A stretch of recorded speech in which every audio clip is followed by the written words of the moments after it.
Monsters are out there, and sometimes they're closer than you think. Something taking over your brain is a nightmare, but what if it took over your whole body?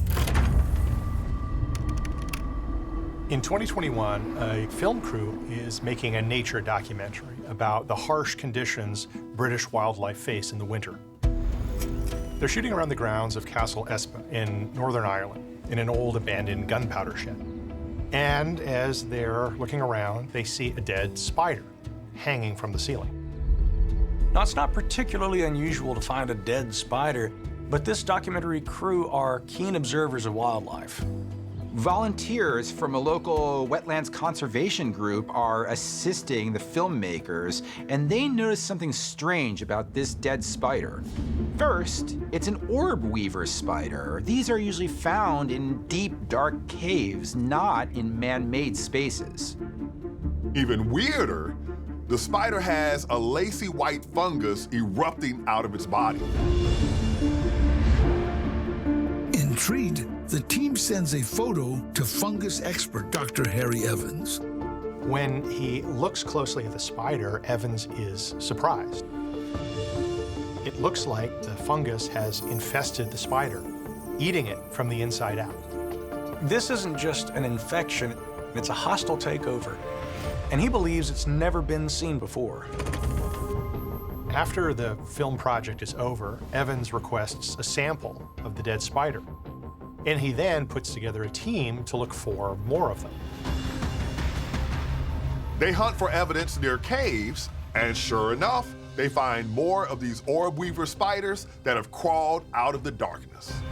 Though orb weavers naturally prefer dark, dank, tight spaces, something in the fungus is compelling them to go towards the light before they die. What the crew has stumbled upon is no ordinary fungus. It's something much more diabolical. The fungus doesn't just destroy its host, it manipulates it. It works by flooding the spider's system with mind-altering chemicals like dopamine, which can control its movement and also helps create a false sense of feeling good. The hijacked spiders leave their lair and fulfill the parasite's wishes by moving closer to the mouth of the cave before dying. This is so the air currents can better disperse the spores to find new victims. It's like the fungus is turning the spiders into zombies. Similar parasitic fungi have been found to attack wasps and ants, but this is the first time it's ever been found in a stronger, more resilient animal. The research team has continued to examine the fungus, trying to understand its origin and whether it might have beneficial applications in agriculture or medicine. After all, whatever the fungus is doing to control the spider's brain, it's extraordinary. There's even speculation that it could potentially provide new treatments for diseases like Alzheimer's. While it's nice to look on the bright side of finding a zombie spider fungus, one unsettling fact remains. 95% of the fungus species on the planet have yet to be discovered. So if nature has already created a zombie spider fungus, who's to say there isn't out there somewhere a zombie human fungus just waiting to be found? Say you're a student at a typical public high school in Los Angeles. Everything seems normal until one day, construction workers uncover something remarkable and terrifying. It's June 2022, and construction workers are renovating San Pedro High School, some 20 miles south of Los Angeles. While digging a trench, they find something unexpected. A dense layer of shells. This isn't just like a bunch of shells you'd find on the beach. The school is about 2 miles inland and 800 feet above sea level, so shells really shouldn't be here. Thinking that something might be unusual, construction stops and they call in a team of consultants to investigate. When the scientists arrive, they're excited at what they see. The deposit is unlike anything ever before found in California. This shell bank is incredibly dense, and they estimate that it's probably 120,000 years old. As the researchers excavate around the shells, they begin to find fossilized animal bones. Lots of them. Massive piles of fish and mammal bones. It appears to be an enormous marine graveyard packed with millions of fossils. And this collection is much older than the shells. Scientists estimate that it's 9 million years old. One of the most amazing discoveries is a saber-toothed salmon.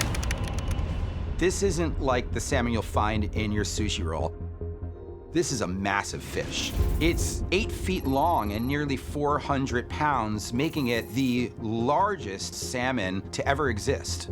They had razor-sharp spikes, which they used to defend their territory in prehistoric waters. Nearby, researchers also find vertebrae of a colossal baleen whale, a behemoth 100 feet long. Alongside it, they come across remains of sea turtles, ancient clams, and birds. And then, probably the most fearsome discovery of them all, the megalodon. This is an ancient shark, over 80 feet in length. That's 3 times larger than a modern-day great white. It's believed to be one of the largest and most fearsome marine predators of all time. It consumed 2,500 pounds of prey every day, including whales and other sharks.